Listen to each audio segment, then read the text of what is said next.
Vice President Rosario Murillo greeted the electoral observers that have started to arrive in Nicaragua for this November 7th general elections. World leaders issued a multi-billion-dollar pledge to end deforestation by 2030. Meanwhile, environmental groups say more urgent action is needed to save the planet's lungs.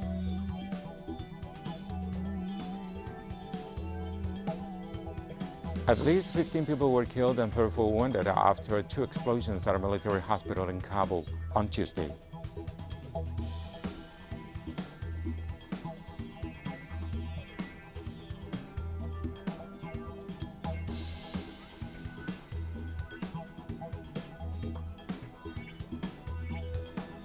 Hello, welcome to From the South. I'm Rey Gomez from the TeleSUR studios in Havana. On Monday, presidential debate took place in Chile with 5 of the 7 candidates. The debate was held at the University of Chile and focused on education, culture, science, and technology. The candidates who participated were Gabriel Boric, Yasna Provoste, Sebastián Sichel, Eduardo Artes, and Marco Enriquez Aminami, with the absence of Franco Aldo Parisi and José Antonio Casta, who was strongly criticized for not attending the debate. Let us remember that in less than 3 weeks, the presidential elections will have a first round on November 21st.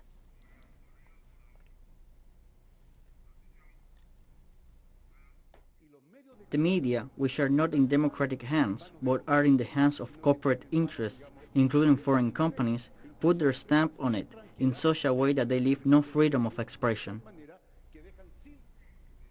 Marco Enriquez Aminami seized the moment to include an issue that was not included in the debate and did not hesitate to criticize Chile's military spending, promising to stop it if he becomes president.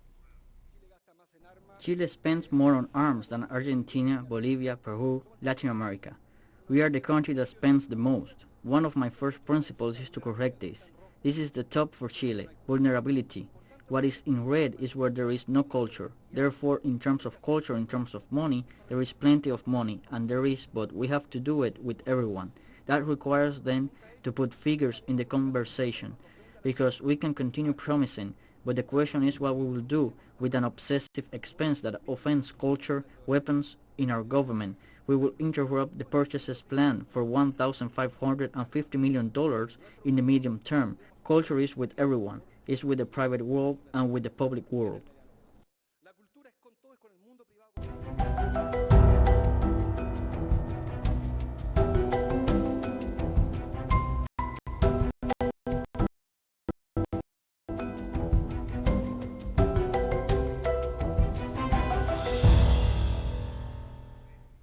On Tuesday, world leaders issued a multi-billion-dollar pledge to end deforestation by 2030, a promise met with skepticism by environmental groups who say more urgent action is needed to save the planet's lungs. The pledge is backed by almost $20 billion in public and private funding and is endorsed by more than 100 leaders representing over 85% of the world's forest, including the Amazon rainforest, Canada's northern boreal forest, and the Congo Basin rainforest.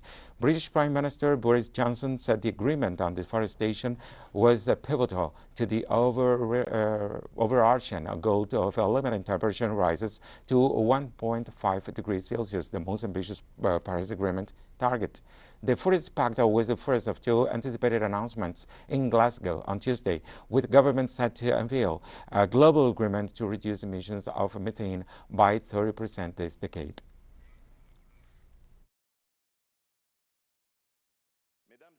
Ladies and gentlemen, in my capacity as President in Office of the African Union, I recently launched the Green Recovery Plan for Africa, which aims to strengthen measures in favor of environmental sustainability and prosperity in Africa.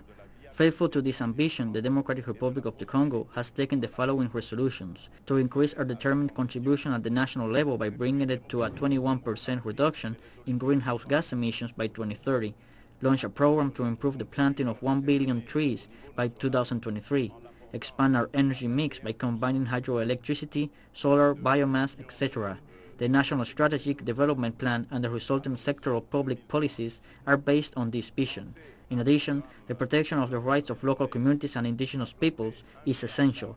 We are committed to taking this into account in our industrialization strategy, agricultural investment, and forest governance. Russian President Vladimir Putin commented on his country's commitment to protect and renew forests.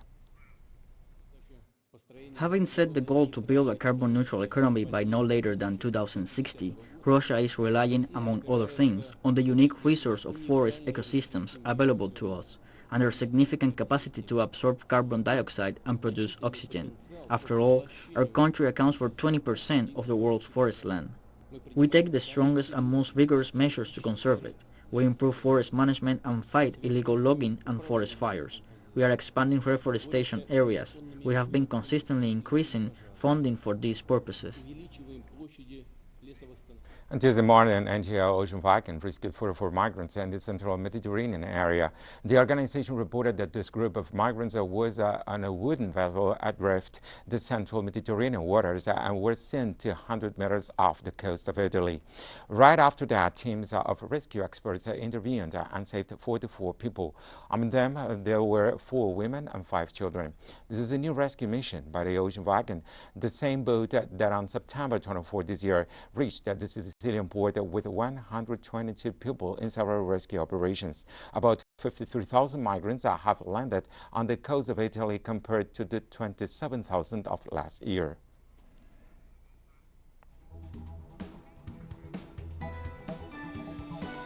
We have more news coming up after this financial break.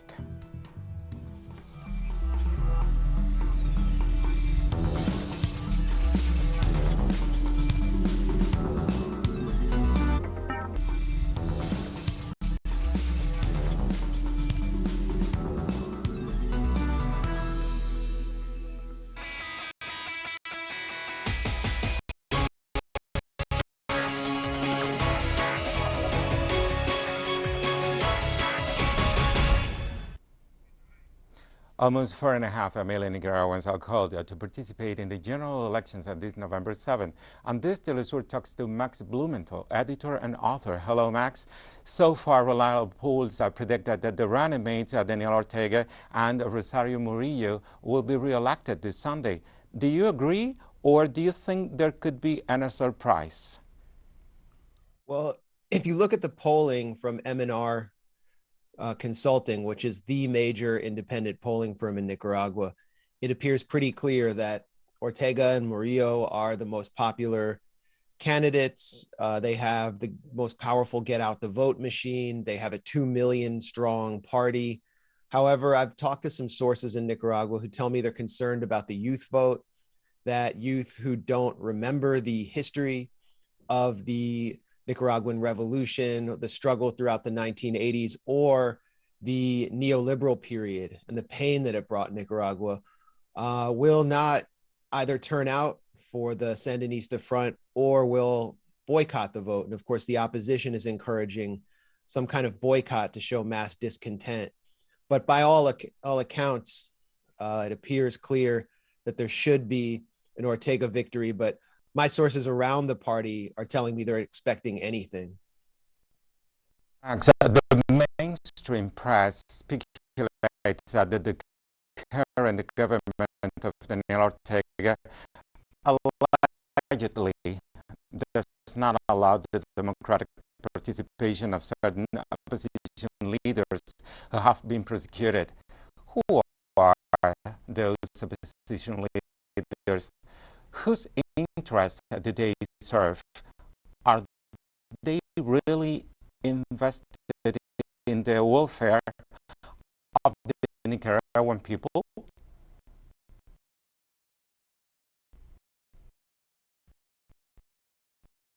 Well, if you look at the U.S. press, you would think that no other parties are running, and you have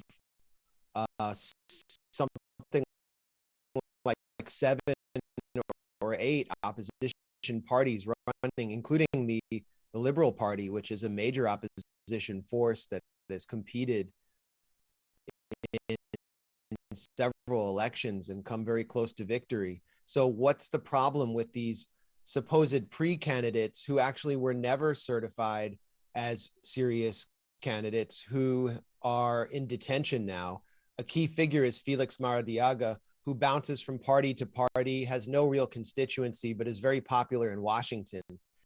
And he has been funded through US intelligence cutouts like the National Endowment for Democracy and USAID to the tune of hundreds of thousands of dollars a year as he sought to foment regime change and destabilization operations, culminating in the 55 days of terror that Nicaragua experienced from April to June in 2018.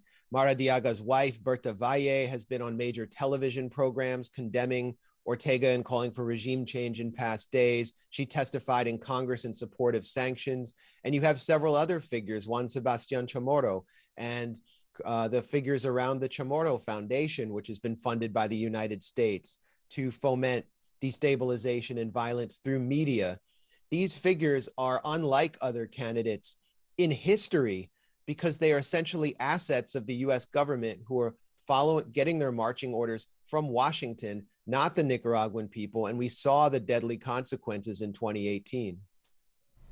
Max, like you've said, in 2018, Nicaragua was the center, as have also been Venezuela and more recently Cuba, of violent street acts against a progressive government. Will the discontent of these opposition sectors be reflected in the November 7 elections? Well, the polls from MNR polling show that the Nicaraguan people overwhelmingly do not want to go back to the moment of 2018 when the country was large parts of the country were under siege. There were roadblocks known as tranques all around the country that shut down the economy. Motorists and common people were terrorized at these roadblocks. Opposition right-wing hooligans had taken control of the center of cities like Masaya. Sandinista activists had their homes burned. People were tortured, kidnapped. And I was there in July 2018 to interview the survivors of this wave of terror. Their voices were never heard by US media.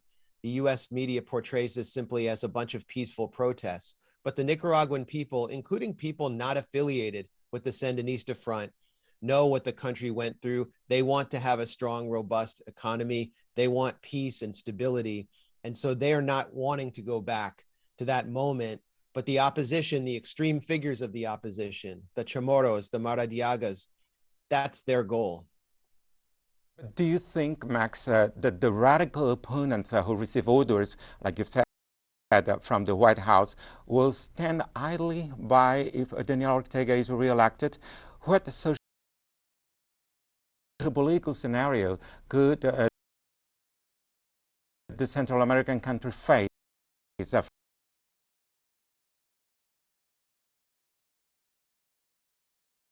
from this Sunday on? Well, from my reporting inside Nicaragua in 2018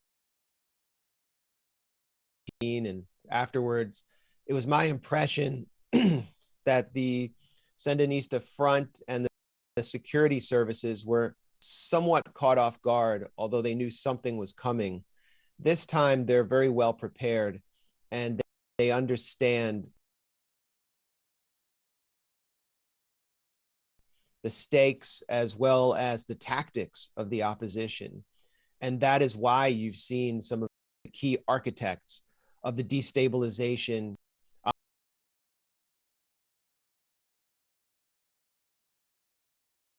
operation, the coup attempt in 2018, having been detained.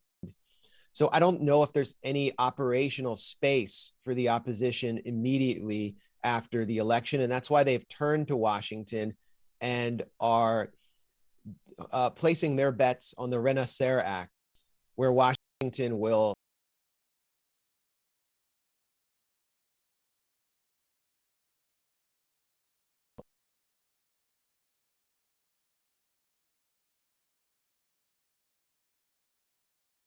impose harsh sanctions on Nicaragua immediately after elections that Washington will refuse to recognize. And finally, Max, why is, according to your experience, so important this election, this presidential and general election in Nicaragua, not only for Nicaraguans, but for Latin America, the Caribbean?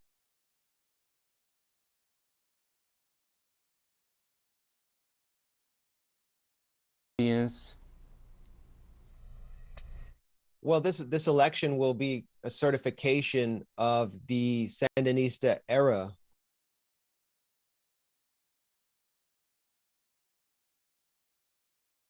the return of the Sandinistas to power and a validation of their achievements since the very dark period of neoliberalism under the rule of Violeta Chamorro and Enrique Bolaños, where nothing was achieved for the country. Since then, since 2006 election of Ortega, we've seen roads built all around the country, cancer clinics in the countryside, extreme poverty reduced, illiteracy reduced, women's participation reached levels that are not only unprecedented in Nicaragua, but across the Western Hemisphere. And all of these achievements will be certified against extreme increasing pressure from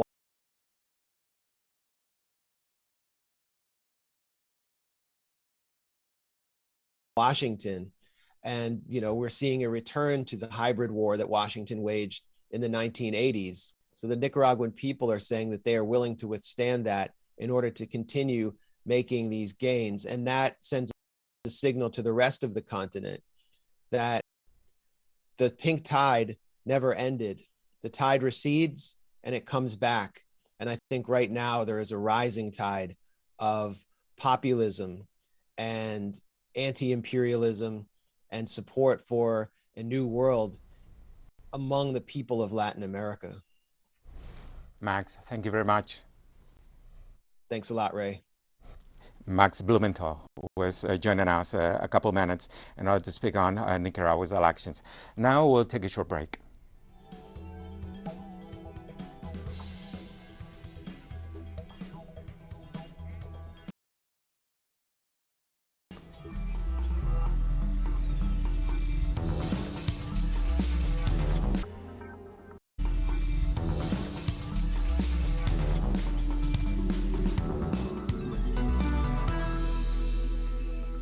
Welcome back. At least 15 people were killed and 34 wounded after two explosions in Afghanistan's biggest military hospital in Kabul on Tuesday. According to Interior Ministry spokesman Kari Zayed Hosti, the explosions took place at the entrance of the 400-bed Sardar Mohammad Daudahan Hospital in central Kabul, and security forces had been sent to the area.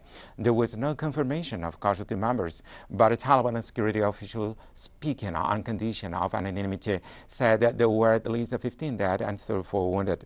The blast added to the growing list of the attacks and killings since the Taliban takeover of Kabul on August, undermining their claim to have restored security to Afghanistan after decades of war.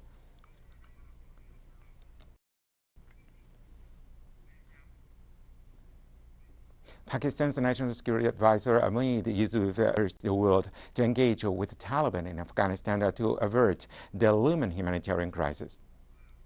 The UN and World Bank are warning that a humanitarian crisis can emerge from Afghanistan. Winter season is coming and there is a shortage of food. People have no resources to meet their expenses. The situation can deteriorate if the world doesn't engage in a constructive way. I see it as an opportunity that if there is a peace inside Afghanistan, if lasting peace is achieved, there then Afghanistan will become a hub of the corridor of connectivity that we often speak of. Afghanistan's economy will also benefit from it. We can use Pakistan's unique geography. The United States continue increasing their illegal presence in Syria to deprive the Arab country to its natural resources. Local agencies have reported the arrival of a four-vehicle convoy from the U.S. carrying weapons through the illegitimate crossing of Walid with Iraq to the city of Qamishlia. The convoy was heading for oil and gas areas which are located in the field of Al-Hazak and the resort. They claim that they are protecting oil wells from possible attacks from extremist groups. The Syrian government constantly denounced the American presence and the theft of the national resources.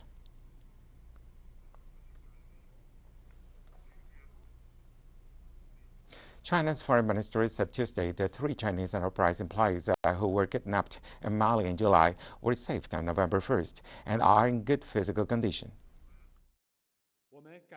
We thank Mali and the relevant countries' governments for their efforts and support to safely rescue the Chinese personnel. The Chinese Foreign Ministry and Embassy in Mali will continue to do a good job of comforting and caring for the rescued personnel. and at the same time strengthen the risk of advisories and consular protections offered to Chinese citizens and enterprises in Mali, and earnestly safeguard their safety and legitimate rights and interests. The Chinese Foreign Ministry spokesperson also commented on the U.S. submarines underwater collision in South China Sea.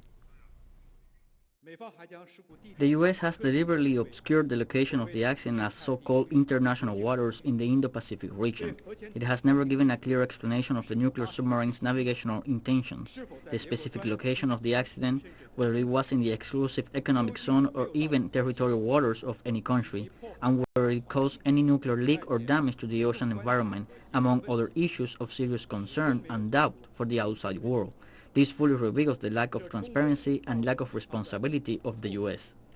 We once again urge the U.S. to describe in detail the relevant situation of the accident, fully respond to regional countries' concerns, the key issues to stop sending warships and military aircraft to provoke trouble and make shows of force, and to stop actions that damage the sovereignty and security of other countries. Otherwise, I am afraid this type of accident will only become more frequent. We've come to the end of today's news brief, but before farewells, we invite you to watch a short clip on COVID-19 victims worldwide. Just remember, you can find these and many other stories on our website at TeleSUR English. Join us on social media, Facebook, Twitter, and Instagram. For TeleSUR English, I'm Ray Gomez. Thank you for watching.